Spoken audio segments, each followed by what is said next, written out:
PoK की बात करें, पाकिस्तान ऑक्यूपाइड कश्मीर, असीम मुनीर और शहबाज शरीफ की क्रूरता के खिलाफ खौल उठा है पीओके।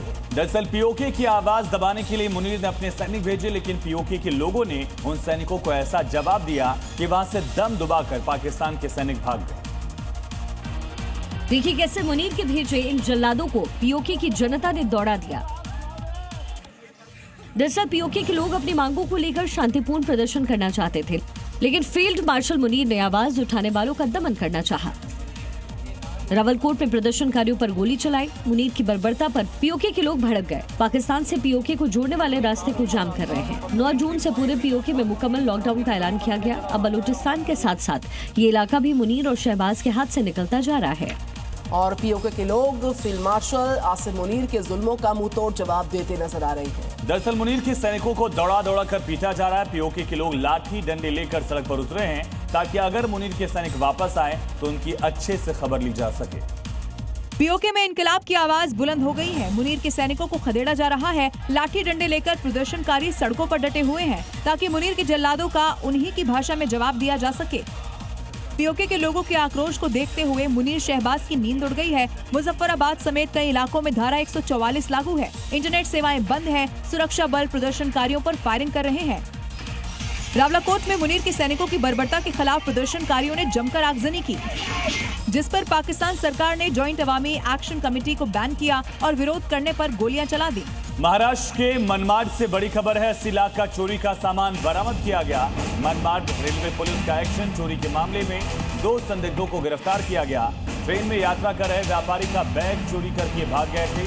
न सिर्फ चोरों को पकड़ा गया बल्कि इनके पास से चोरी का सामान, जिसकी कीमत लगभग 80 लाख बताई जा रही है, ये सामान भी बरामद किया गया। कैश आप देख रहे हैं, इसे रिकवर कर लिया गया है, कुछ जेवर भी।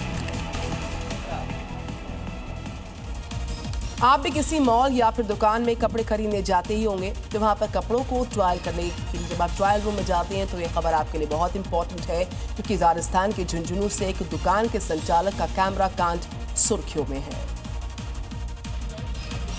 दरअसल झुंझुनू में एक रेडीमेड दुकान में ट्रायल रूम में हिडन कैमरा लगा हुआ था, जहां महिला ग्राहकों का वीडियो बनाया जा रहा था। दरअसल एक महिला अपने परिवार के साथ शॉपिंग के लिए आई थी और अचानक उसकी नजर एक सुराग पर पड़ी और शोरूम कर्मचारी शाहरुख की करतूत सामने आ गई।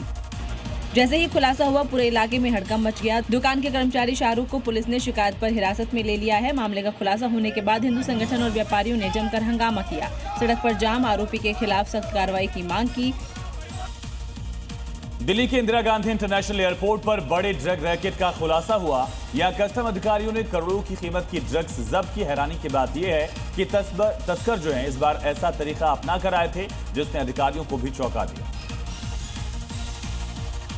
देखिए एयरपोर्ट पर गीजर के भीतर कैसे नशीला पदार्थ छुपाकर लाया गया। 2 यात्री कुआलालंपुर से इन गीजरों को लेकर दिल्ली पहुंचे।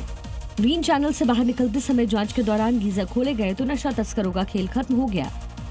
देखिए गीजर के अंदर से 145 वैक्यूम सील पैकेट बरामद हुए। जांच के मुताबिक इन पैकेट्स में हाइड्रोपोनिक वीट पाया गया, जिसका वजन तकरीबन 15.38 किलोग्राम है और तकरीबन 5 करोड़ 38 लाख रुपए का है। और अब बात शहर हाईवे पर बेकाबू रफ्तार के कहर की होगी, जहां पर तेज रफ्तार में गाड़ी चलाना कार सवार को भारी पड़ा। गाड़ी चलाते समय उनकी जरा सी लापरवाही से कई जिंदगियों की सांसें अटकी रह गई। कर्नाटक और महाराष्ट्र में ही नहीं, चीन में भी बेकाबू रफ्तार का खौफनाक अंजाम देखने को मिला, जहां के हाईवे से सड़क हादसे की दिल दहला देने वाली तस्वीरें सामने आई हैं। सबसे पहले बात कर्नाटक के मैसूर की, जहां हाईवे पर अपनी लेन में चल रही एक तेज रफ्तार कार अचानक बेकाबू हो गई और सर्विस रोड के डिवाइडर से टकरा गई। वहीं महाराष्ट्र के नंदुरबार में तो एक लाल रंग की तेज रफ्तार कार बेकाबू होकर बिजली के खंभे से ऐसे टकराई कि कई बार पलटते हुए सड़क किनारे जा गिरी। कार में ड्राइवर को लोगों ने सुरक्षित बाहर निकाला। रफ्तार के साथ आगे आपको दिखाएंगे 5 बड़ी खबरें इस वक्त की।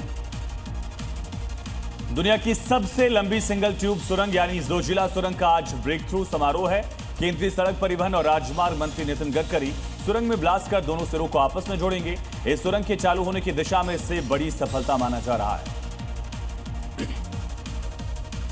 केंद्रीय गृह मंत्री अमित शाह आज दिल्ली के विज्ञान भवन में land port management system launch करने जा रहे हैं। इस नए डिजिटल सिस्टम से देश के जमीनी बॉर्डर्स पर सुरक्षा, व्यापार, यात्रियों की आवाजाही को हाईटेक रफ्तार मिल पाएगी। टीएमसी ने विधानसभा अध्यक्ष के फैसले के खिलाफ कलकत्ता हाईकोर्ट का दरवाजा खटखटाया। बागी नेता ऋतुव्रत बनर्जी को नेता प्रतिपक्ष की मान्यता दी गई थी। दरअसल जस्टिस कृष्णा राव 11 जून को याचिका पर सुनवाई करेंगे। खान सर्फ और फैजल खान की अग्रिम जमानत याचिका पर कोर्ट आज सुनवाई के बाद फैसला सुना सकता है। जानकारी के अनुसार ज्ञान बिंदु के वकील ने इरादतन गोली चलाने की बात कहते हुए जमानत का विरोध किया।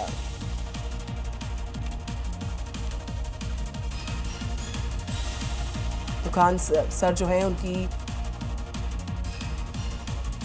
खान सर और फैजल खान की अग्रिम जमानत याचिका पर कोर्ट आज सुनवाई के बाद फैसला सुना सकता है। जानकारी के मुताबिक ज्ञान बिंदु की वकील ने इरादतन गोली चलाने की बात कहते हुए जमानत का विरोध किया।